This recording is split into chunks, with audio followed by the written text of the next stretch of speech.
Hi, I'm Ray, and this is my February 2026 reading journal. For February, I am doing the video a little bit different. I'm just showing you guys the entire setup for February. Let me know if you miss seeing the rest of my pages.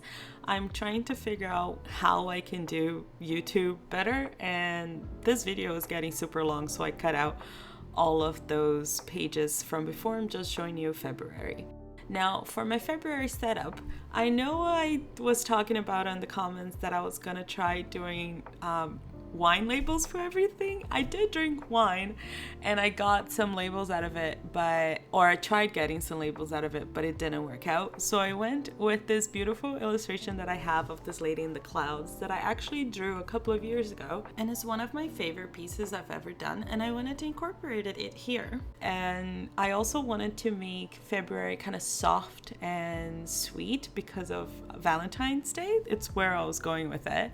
And I found this beautiful painting that I had from a magazine that is kind of Rococo style, and I was playing around with the papers that I had and within that color scheme of light browns and golds from the painting and the purple and pinks from my drawing, and I was going with that, trying to figure out how it was going to work. And I picked up this PET tape that I got that has this beautiful work from pink to blue actually, and I chose the red and pinks and yellows to go with it.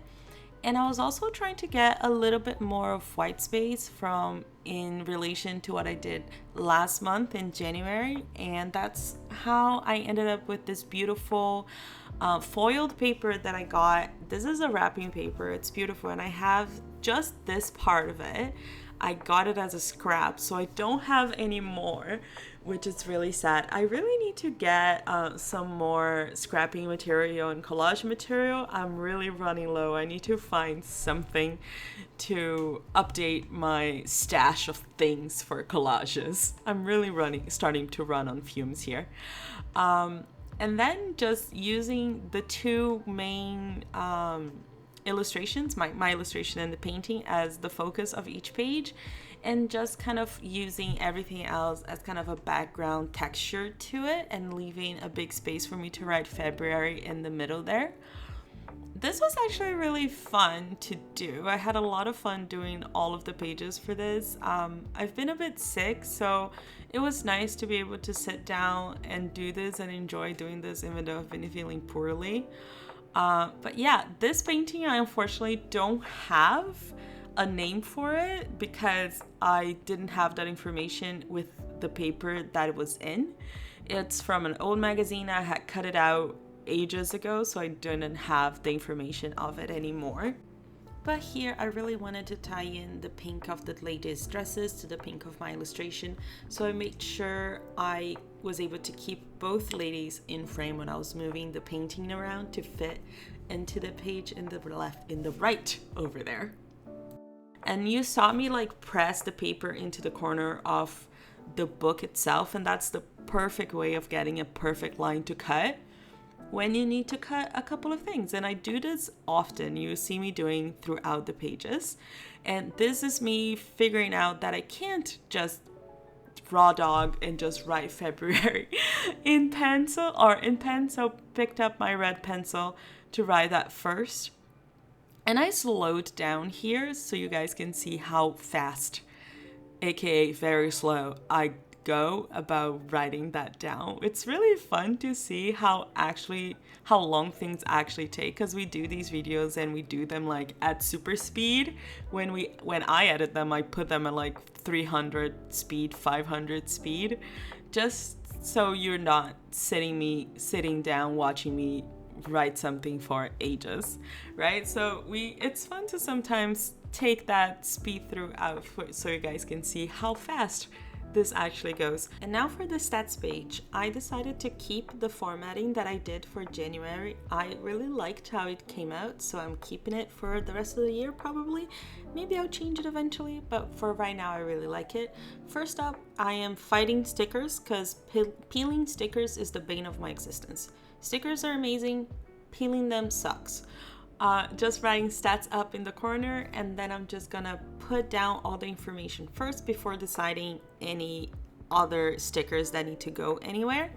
First up, the pile of books that I read for February. I read 9 books in February. My goal is to read like 5, maybe. So 9 is a lot. What is reading? I don't understand myself. To be fair though, a lot of them were manga, graphic novels, and shorter books in general. So that explains the quantity of them, but still, 9. It's a lot. Not to mention that I didn't read every day in February, or I should say I didn't read books every day in February, because the days that I didn't read books, I was reading fan fiction. So I just read a lot in February. To be fair, I've also been feeling sick, so I lay down in bed with my phone and I'm reading something. So, because I also have a lot of headaches, so noise is terrible. So reading is nice and quiet, and I can do it in the dark because I read it on my phone. So that's how it's going, I guess. That being said, that means I had to draw 9 books in my pile of books for the month. And I decided to put a sticker to fill that empty space there, because even though we are trying to find empty space and agree with them, we are still allergic to it. So we are slowly bringing some empty space into our lives and into our pages, not necessarily doing it all the time. Now, for the page on the right, I have the stats that I'm actually keeping track of. So I have format, which is divided into physical, digital, and audio. I have source, which is the library or Libby, my own home library, and other, which could be from a friend or from someone else. And I have the number of pages in the book from under 300 to over 500, and the star rating from 2 to 5. Now, as for how my books fared within my stats, for format, I read 7 physical books and 7 digital books and 2 physical books, which is more physical books than I read in January, so that's a plus for me. As for the source, 5 of the books were from Libby, 2 were the 2 physical books that I owned, and 2 were from a website that I'll talk to you about when we get to it. And then for pages, 4 of the books were under 300 pages. Again, I read a lot of books, but a lot of them were on the shorter side. I read 4 books around somewhere within the 300 range, and then 1 book in the 400 range. And that was the first book I finished, because that was Blood of a Bright Haven, and we'll talk about it momentarily. As for my star ratings, I had books from 2.5 to 4.5 stars this month, so kind of all over the place, but overall a good reading month. I got an average rating of 3.78, so that's pretty good.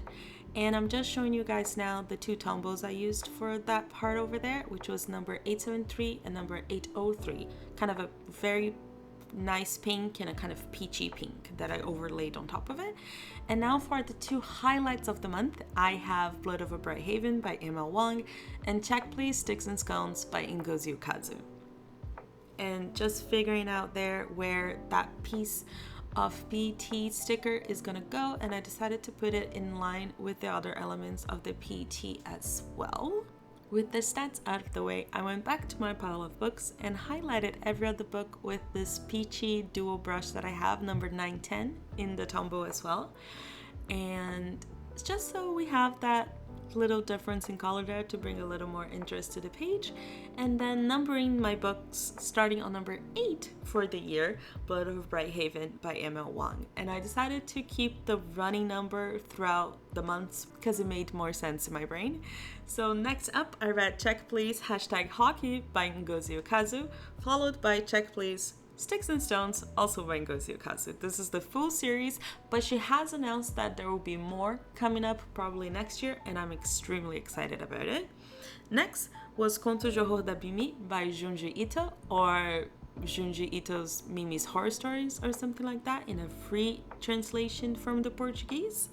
Next was The Girl from the Sea by Lee Knox Ostertag, followed by Tough Guy by Rachel Reed, number 3 in the series, followed again by The Apothecary Diaries, number 7 by Natsuo Hyuga. Then it was Catching Fire by Suzanne Collins. And last but not least, The Possession of Alba Diaz by Isabel Cañas.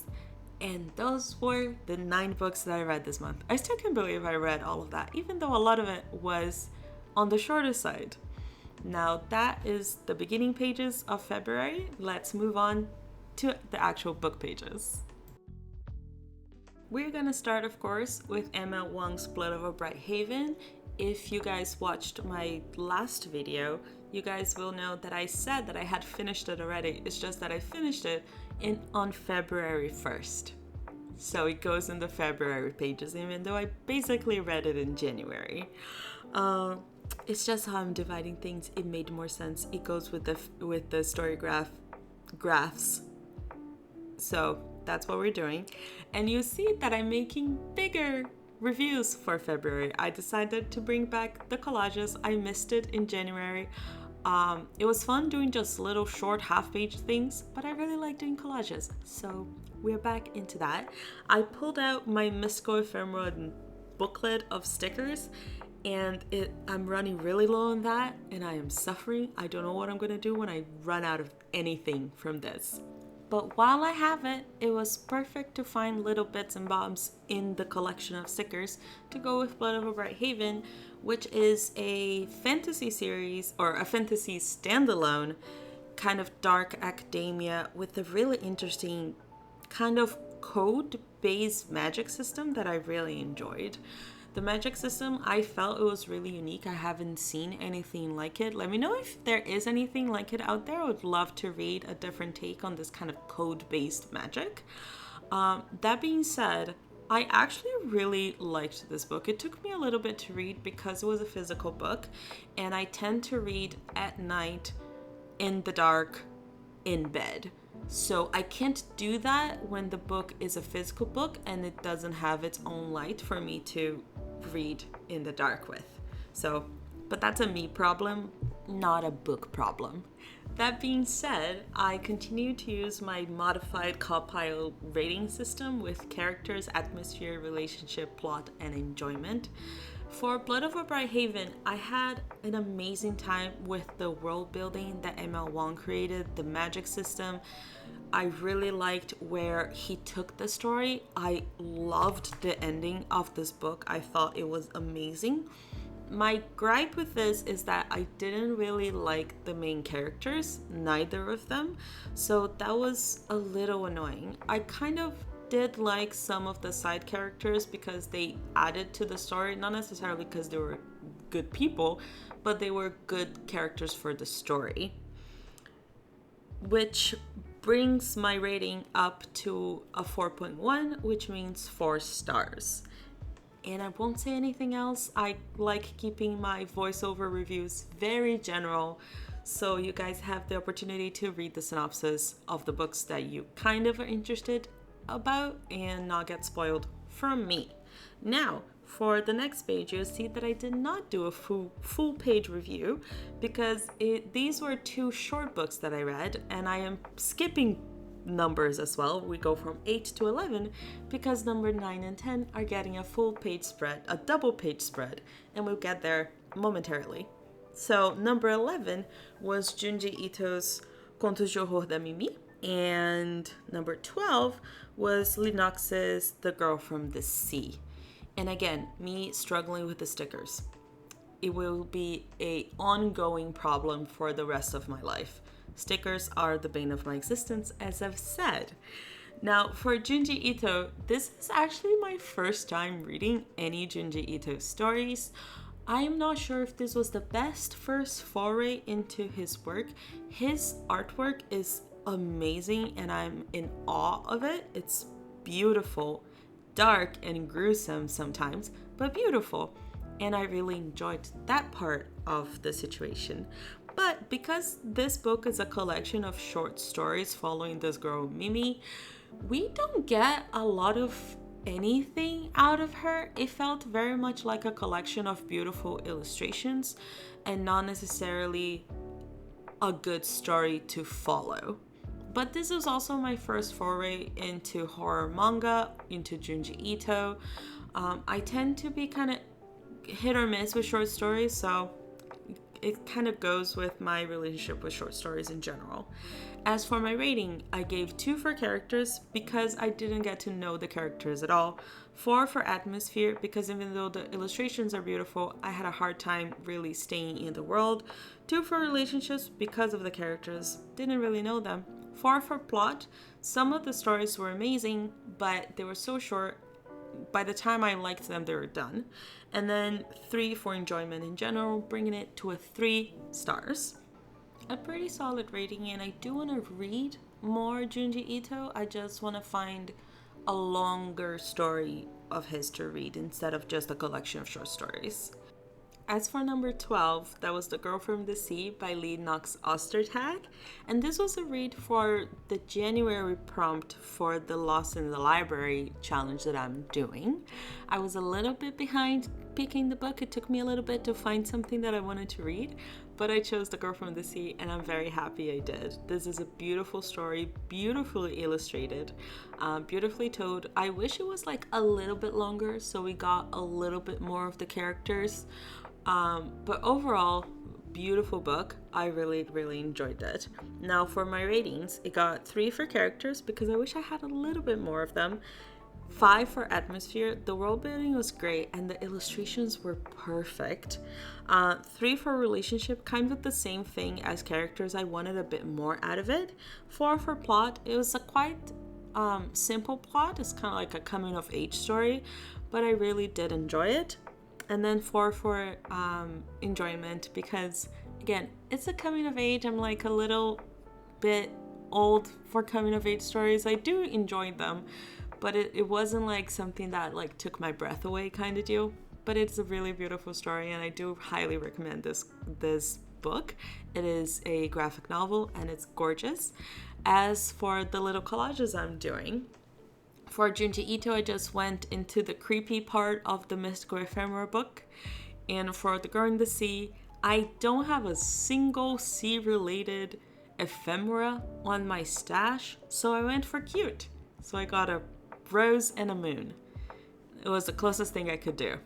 I apologize for my lack of materials. And I won't be writing my review on camera, but you'll see it when I do the final flip through. Now let's go back and talk number 9 and 10, which I wanted to do a double spread for because they are 2 books that are technically 4 books that are technically 1 full story that is a webcomic that you can read online because Ngozi Kazo is the queen to us all. If you've never heard of Check Please, check it out, please.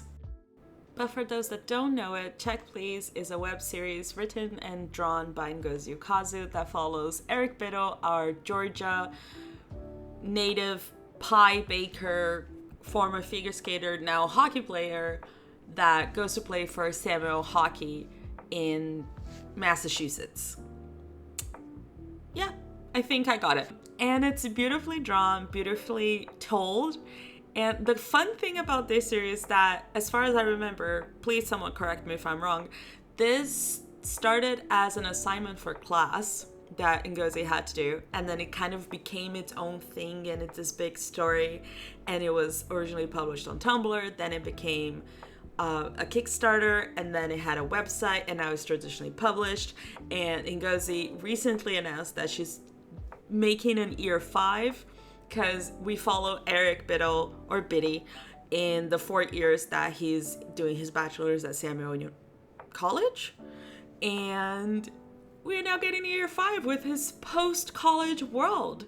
That we have like a hint of what he's going to do at like the last chapter, and that's all we have. And it's been years since Ngozi finished the story.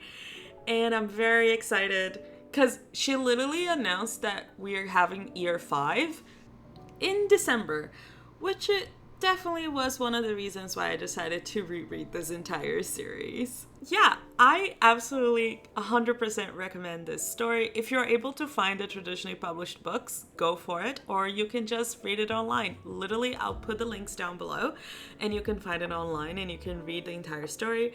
Or if you want to be very extra, you can go to the Tumblr, go for the first page of the Tumblr posts, and read it from there.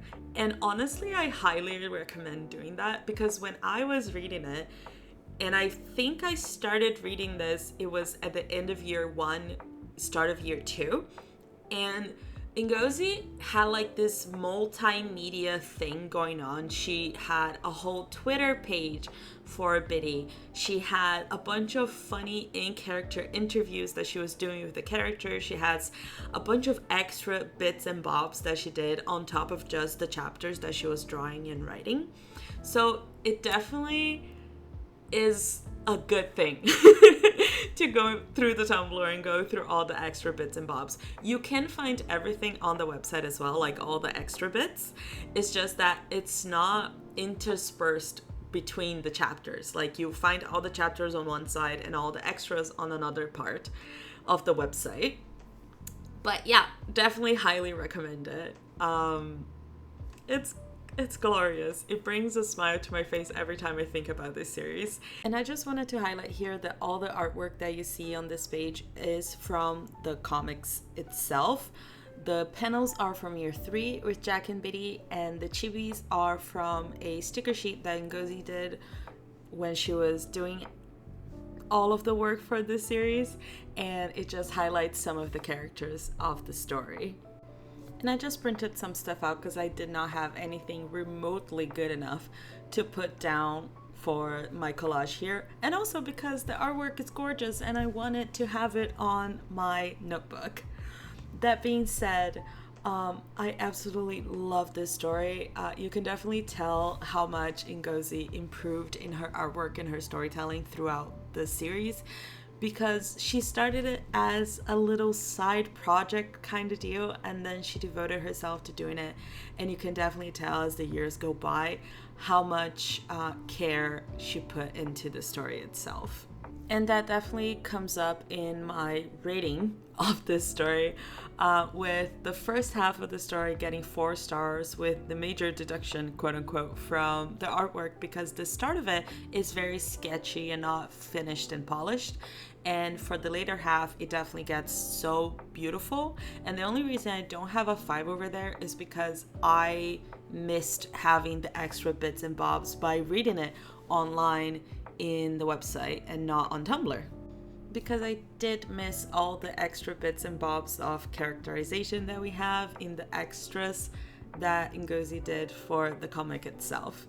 And this is just me figuring out I completely forgot to highlight my headers for all the reviews, so I'm going back to do that and just doing it in different colors to try to match what I did with the collages kind of situation in the book as well, and doing the same thing with Check Please before we move on to our next book in the line of pile of books that I read in February. Up next, we have Tough Guy by Rachel Reed, number 3 in the Game Changer series. I was gonna say Game Challengers, and I'm like, that's not correct. Can you tell I'm tired? Anyway, Tough Guy. I wanted to like this way more than I did, actually. Because the thing is, I really liked Fabian and I really liked Ryan. I just think that their story just kind of finishes, it just kind of ends, and you're left with, wait, what?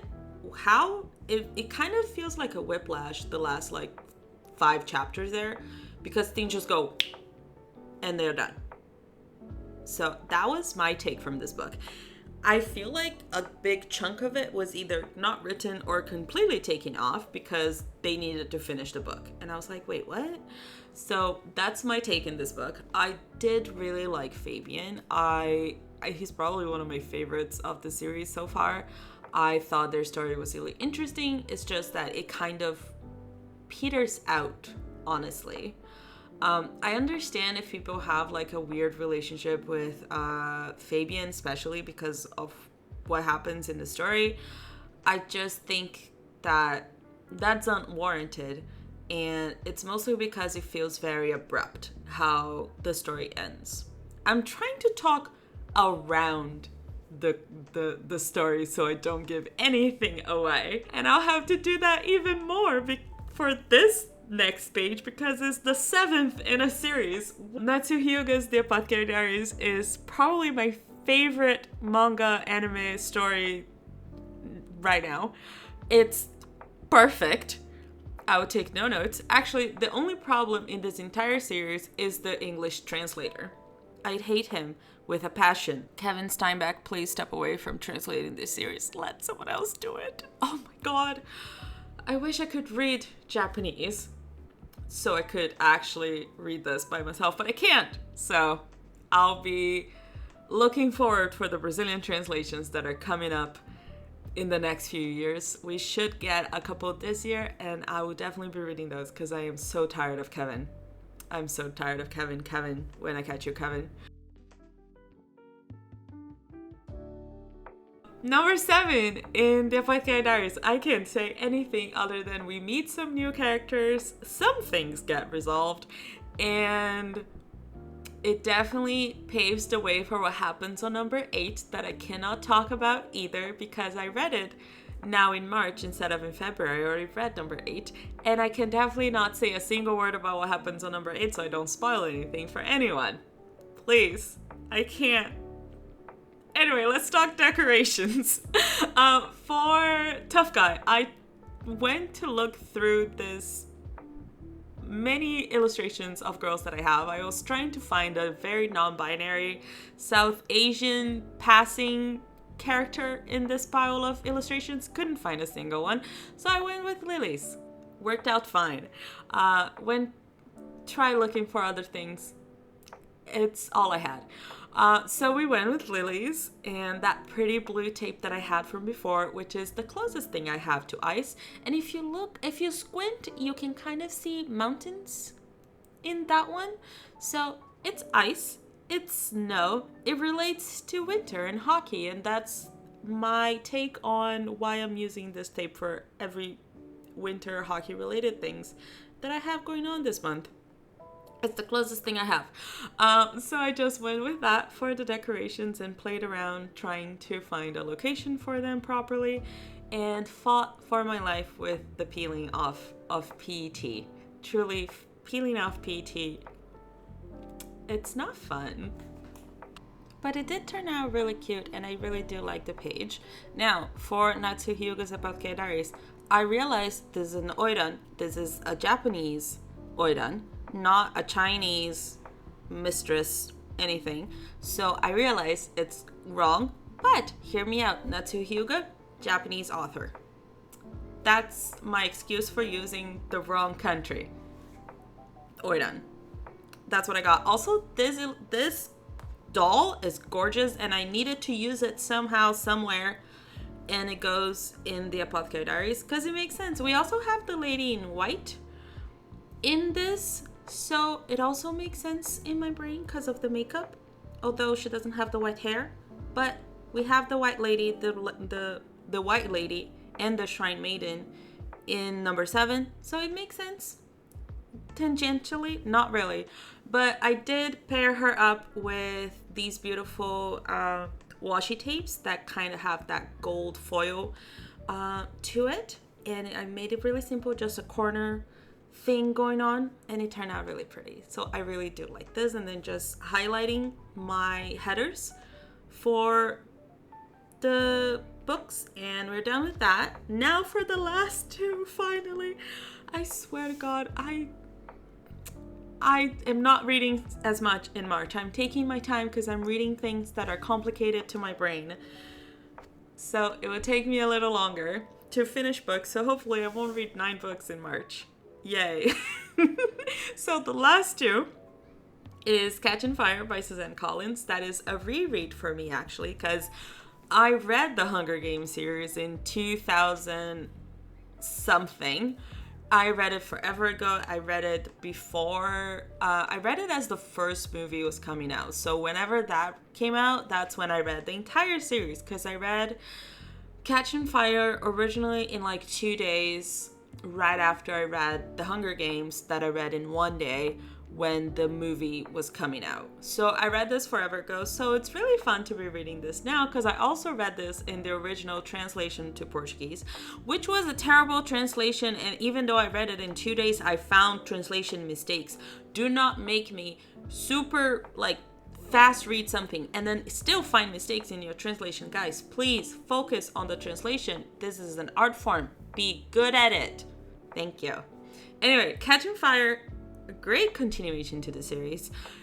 I think it's a better movie than it is a book, mostly because in the book we have to spend a lot of time setting up what's going on, and the movie was able to condense the setting up that we get in the beginning of the story into quick-paced kind of situation that the book kind of had to go through and take time showing us things, and it makes it a lot slower beginning and then a really fast pace in the end. So it's kind of jarring, that change in the pace of the book itself.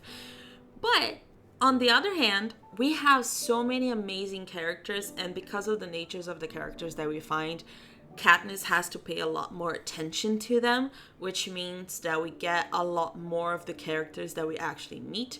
So 5 out of 5 for the characters in this book. They're amazing.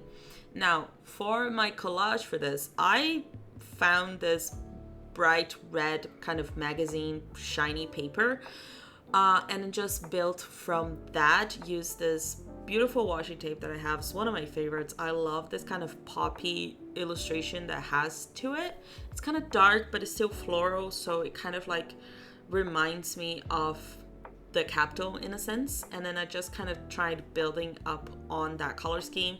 I used this mask to signify snow because he's actually described to have had a lot of work done to his face, even though in the movies he was amazingly depicted by Donald Sutherland that didn't really have a lot of things going on in his face. President Snow did have that a lot, and I thought the mask just kind of went with that. But now, finally, let's get to the last book I read in February. We've made it! Thank you for being here if you're here still. And the last book I read for February was The Possession of Abadias by Isabel Cañas. And this was actually a read for my America Latina challenge, in which I am reading books from different Latin American countries, from different Latin American authors. And this was my foray into Mexico. I was originally going to read for this challenge actually Tenders of Flesh by Agustina Bazarica, who is an author from Argentina, but that was too triggering for me and I couldn't do it. So I got The Possession of Abadias, and interestingly enough, both of them are horror books. It's just that Tenders of Flesh deals with cannibalism, and I couldn't do it. It was too much for me. It is a hard read for sure. My husband read it and he was disturbed by it, but he was able to finish it. I was disturbed by it and I couldn't do it. So to each their own.